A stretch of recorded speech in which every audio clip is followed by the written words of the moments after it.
Okay, good morning, Madam Santi. We are from Group 29, and our title is about the impact of COVID-19 towards Malaysian economy. And,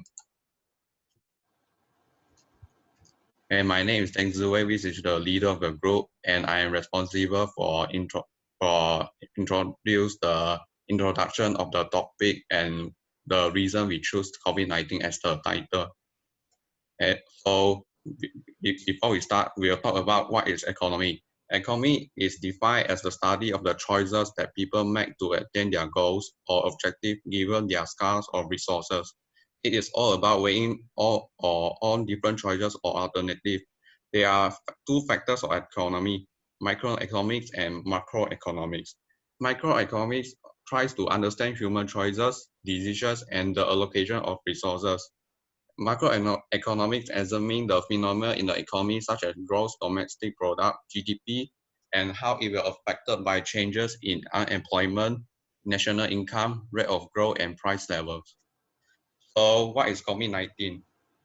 COVID-19 is a disease that is pretty disastrous in terms of human health.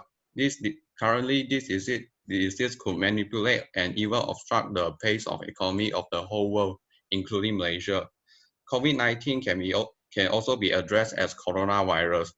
This COVID-19 has a high fatality rate, and some patients even do not show any symptoms when they're contaminated by the virus. In order to control the transmission of COVID-19, Malaysia government has applied movement control order, which also means MCO, in order to restrict people travel from state to state. They also prohibited social activity and limitation on business operation time. What are the effects by this MCO from our Malaysian government? This will affect the buying power of the consumer, which will eventually drop their buying power in an expected rate. So now I will pass the intro pass the so now I will pass to our group member Wendy Churoi to introduce the next paragraph. Good afternoon, Madam. I'm Wendy. Now I will talk about the impact of COVID-19 toward the Malaysia economy. Next, okay. First, the impact is the Malaysia will be facing the biggest economic recession in the history. So, due to lower export of palm oil, natural gas, and it had caused the Malaysia economy has had slowed down to 4.3% even before COVID-19 outbreak. This export of minerals had deeply affected by political situation between the China and US. Other than that, the people are forbidden from going out to carry out any consumer activities, so this leaves the business premises to face a sudden hard of economic cycle. To ensure the economy risks associated with the outbreak are addressed in an effective way, the RM20 billion stimulus package had introduced by Malaysia government. Besides, the International Labour Organization had estimated that almost 25 billion workers throughout the world may face the jobless problem. Okay. Next, I will talk about the second impact.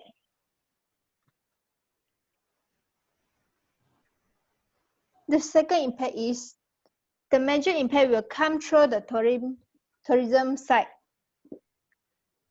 As we can know that China is Malaysia's #1 trading partner, which a large source of foreign investment and its top tourist sources outside of Asia. The wide-ranging supply and demand shock that have reverberated across the globe, which is the outbreak of the new coronavirus in China. Since our Malaysia's government had spread off the issuing visas for Chinese citizens from the affected areas, there was a significant drop in tourists that is expected during the first half of the year as tourists from China make up the third largest arrivals in Malaysia. In addition, because of less tourists are going to come in as their spending is also quite a lot. So the impact will be even on the retail trade. Now I will pass to the next member. Good afternoon, madam.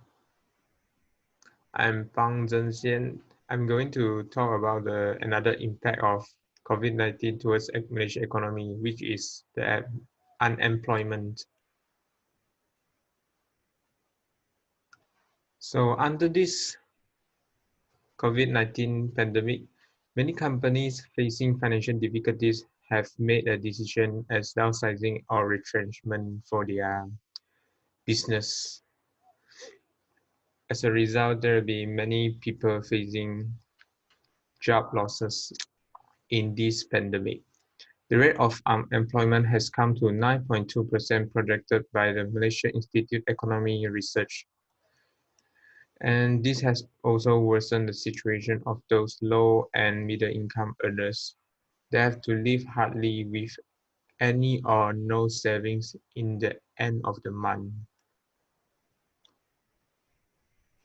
So I'll go another impact, which is supply is overfilling the demand. Under this MCO, the product is overfilling the demand because many people can't walk out their house. In the last 50 years, Malaysia has been highly dependent on export industrialization and trading. Because this pandemic, lots of product cannot be sold and export and cause large surpluses in stock. As a result, the business owners or producer have made a decision to stop producing or reduce the number of the new products to gain less loss for their business. And for the fresh needs products, business owners have forced to discard or destroy them because they can't do for the domestic market. Thank you. So I will pass to another presenter, Law Vincent. Good afternoon, madam. I am Vincent. Now I'm going to talk about the impact of COVID-19 towards economy in Malaysia. Next. The COVID-19 has bring the most impact in domestic economy activity.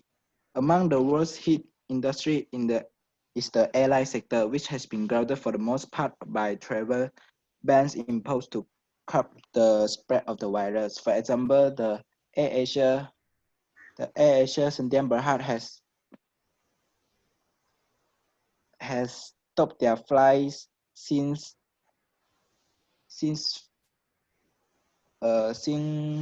February to stop the spreading of the virus. And other than that, the oil and gas industry, as oil prices have fallen to as low as US $23 per barrel, as it has becoming the lowest price in 2002. Because in this COVID-19 outbreak, they are demanding over the supply.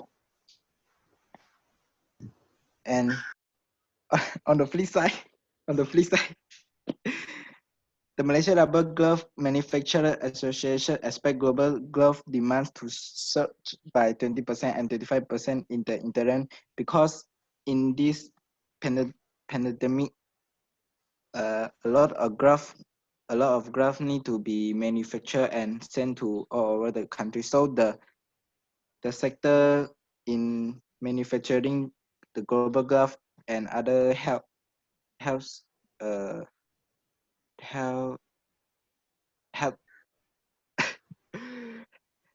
also will increasing their supply. And next. The COVID-19 also impact the global market. Next. On essential businesses, including real estate, construction, automotive, travel agency, and retail outlets has been forced to close. And to help ease the burden, the Bank Negara Malaysia BNM announced a 6-month moratorium period for loans and mortgage.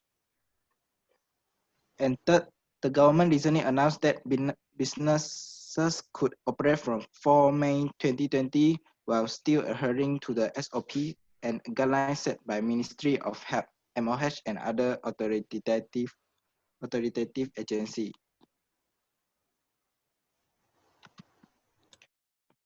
And the last but not least, the e-commerce also has affected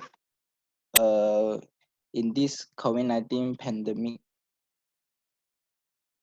Next. The e-commerce is identified as the demand of the particular online platform is situation COVID-19 and also on the customer behavior to purchase things. The tracking entity of the mobile application, well known as Apptopia, has been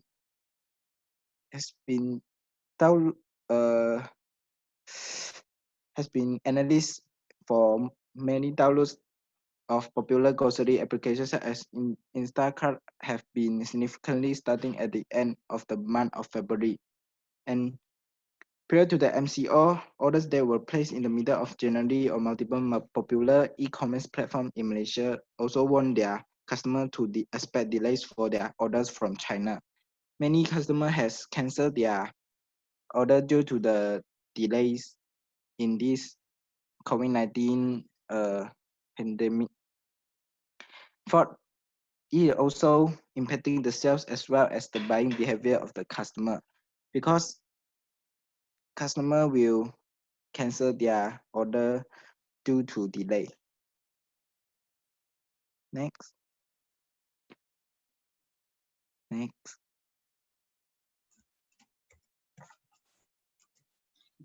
So now I will talk about the conclusion. As from this COVID-19 pandemic, this shows that the COVID-19 law should ensuring the legality of witnessing of the signing of legal documents online.